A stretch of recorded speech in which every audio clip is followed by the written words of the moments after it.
السلام عليكم ورحمة الله وبركاته. تعالوا نعمل مع بعض النهاردة بانكيك هش وقطني خطير جدا. بيحبوه الأطفال قوي يعني أنا ساعة ما عملته أنا أول مرة بصراحة أعمله ولادي انبهروا بيه. يلا نسمي الله ونبدأ مع بعض. المقادير: هنجيب بولة ومعاها مضرب يدوي ولا خلاط ولا أي حاجة تانية. هننطقش بقى بالطين طبعا بدرجة حرارة الغرفة. هنحط عليهم فانيليا. انا عندي بحب الفانيليا السايلة يا جماعة، بتديكي ريحة احسن بكتير من الفانيليا التانية اللي هي البودرة. بحط منها غطايا والله بتخلي الكيكة في حتة تانية خالص. ديت كوباية سكر الا سنة كده. هنضرب بقى بالمضرب بايدينا كده شوية عشان السكر يدوب والخليط لونه يغير معانا يفتح كده يبقى ايوه يبقى لونه مبيض شوية. انا قعدت اضرب فيه لحد ما بقى لونه ابيض قدامكم اهو. هحط بقى كوباية لبن. احنا بنعاير بمج الشاي بتاعنا العادي. كل حاجة منها كوباية لبن كوباية سكر الا هي دي مش هتبقى يعني هتبقى مسكرة سيكة كده، يعني اللي عايز يقلل السكر براحته. دي اقل من ربع كوباية زيت كمان. اقل من ربع كوباية زيت هي اقتصادية والله كمان يعني النص كيلو الكوبايتين الدقيق عملوا معايا طبق كبير يعني وكلوا وشبعوا ولادي يعني واكلنا الجيران كمان ولاد الجيران. هنحط بقى كوبايتين دقيق. هندخلهم الاول طبعا قبل ما نحطهم عشان خاطر يدخل فيهم هوا كده والبتاع يبقى منفوش. كوبايه تانية بقى معانا ايه البيكنج باودر. عايزين تجيبوا اي نوع بيكنج باودر بقى عندكم، العادي اللي هو بكيك شيف كده اي حاجه يعني مش فارقه. هنقلب الاول اول كوبايه عشان ما تكلكعش معانا. تمام. هحط لكم بقى كوبايه تانية.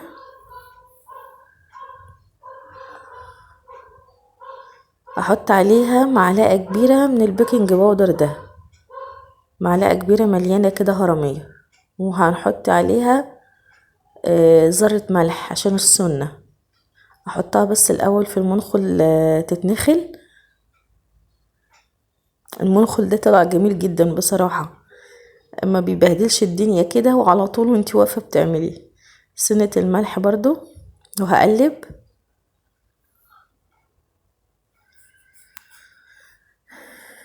والله انا اول مره اعمله معاكم النهارده، يعني انا كنت بشوف شكله كنت بخاف اعمله لحسن يلزق مني ما كملش كده. فبصراحه اول مره اعمله معاكم النهارده وعجب ولادي جدا وعجبنا انا شخصيا يعني. وسهل وسريع وتسويه وانتي واقفه. حتى اللي ما عندوش فرن، اللي عايز يعمل كيكه وما عندوش فرن بيعمل البانكيك دوت بيتعمل على البوتاجاز عادي وعلى نار هاديه خالص. انا عملت النار اهي هاديه قدامكم. حطيت طاسه ما بتلزقش يا جماعه. وحطيت الخليط في كوبايه عشان يبقى يسهل عليا ان انا انزل منه. انا كنت جربت. بصوا يا جماعه احنا هنستنى الطاسه لحد ما تسخن على نار هاديه وبعد كده نروح حاطين بقى كل يعني شويه بشويه ونسيبه هو بيفرش لوحده. تمام. انا جربت بس انتوا تبقوا جربوا في واحده الاول شوفوا السوا بتاعها عامل ايه، عشان يعني ما تحطوش كميه 2 3 4 وتبوظ منكم. فالاحسن انتوا تجربوا في واحده الاول وبعد كده جربوا كملوا بقى عادي اشتغل. ومعايا هناك اهي الشياله دي او اي حاجه عندكم مثلا تنزلوها تحت البانكيك عشان تعرفوا تقلبوها الناحيه التانية.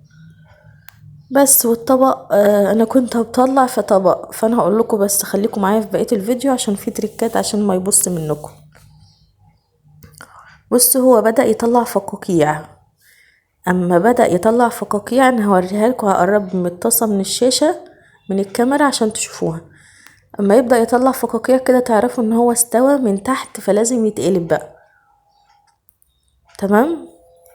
لو حاولتي ان انت تدخليها ولقيتيها لسه طريه معاكي يبقى تستني. عايزه لها سنه كمان سيكه كمان. فما انت ما تقلبيهاش وهي لسه طريه عجين. ايوه شوفوا انا وريتها لكم اهيت الفقاقيع اشتغلت اهي. هي سواها سهل جدا يا جماعه ما فيهاش اي حاجه. انا هقلبها بقى دلوقتي اهي وهتاخد لون جميل قوي من تحت. لونها كان عاجبني جدا يعني. بالراحه كده دخلوها من تحت وتزق وتروح على طول قلبين. لونها جميل جميل. انا اول مرة اعملها بصراحة اندهشت من النتيجة.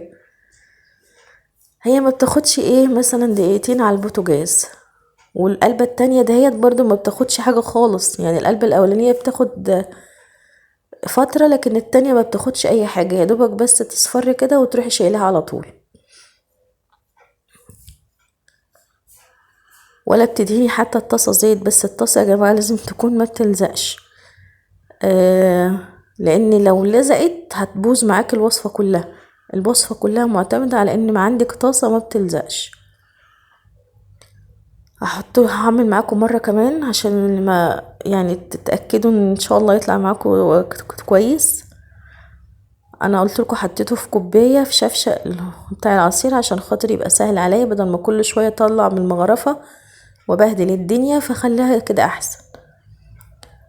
النار عندي هاديه، مش عاليه ولا متوسطه عشان ما تحرقهاش، ما تلاقيهاش استوت من تحت ومن جوه تلاقيها نيه. كنت مبسوطه قوي بصراحه بالنتيجه. تمام، هنخليها مدة مثلا دقيقة، واول ما تطلع فقاقيع معانا فقاعات كده هنروح قلبنا.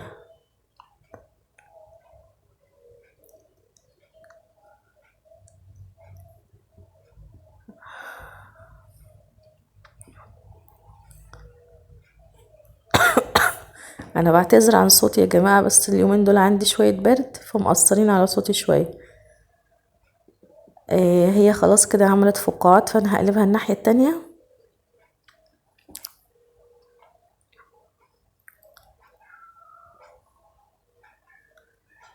ايوه كده، شايفين اللون؟ تحفة تحفة. هنظبطها اللي اتعوجت دي.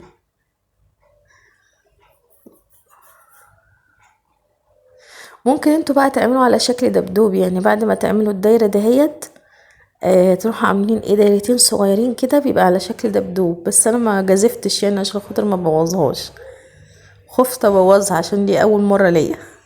المرة الجاية ان شاء الله. ممكن بقى انت تعملي الخليط دهوت نصه ابيض ونصه بكاكاو، تحطوا كاكاو يبقى لونه اسمر، تحط عليه شوكولاتة او كريم كراميل، اسمه الكراميل ده صوص الكراميل.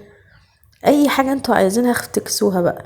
بصوا انا كنت ايه بقى، كنت بحطها في طبق قدامكم، بس لقيت الطبق بيعرق وبيعرق البانكيك، فروحت فردة فوطة، واللي بيطلع بقيت احطه على الفوطة احسن، لان الفوطة بتمتص الحرارة، ما بتخلوش يعرق ويطلع مية. تمام. انا كده بقى رصيته في طبق، وده الزبيب دوت انا كنت عاملاه معاكم، وعسل ابيض معايا، وهعمل بقى عليه عسل ابيض كده شكله تحفة. اي حاجة عندكم بقى، ممكن تحطوا ايس كريم، تحطوا كريم شانتيه، تحطوا كاسترد، اي حاجة ممكن تحطوها والله، وبيتاكل كده حاف. كان جميل جدا. هو كيكة، هو كيكة يا جماعة، بس مستوي على البوتاجاز من فوق. هوريكم بقى واحدة لما اجي افتحها. هي مستوية من جوه جدا وجميلة وهشة وقطنية. انا حطيت عليها زبيب بقى، اللي عنده اي فاكهة يحطها، موز، تفاح، اي فاكهة، اي نوع فاكهة عندك حطيه، برضو من غير فاكهة ماشي عادي مفيش مشكلة. كان معاكم سارة. لو عجبكم الفيديو حطوا لايك، ولو حبيتوا تشتركوا في القناة دوسوا اشتراك. والسلام عليكم ورحمة الله وبركاته.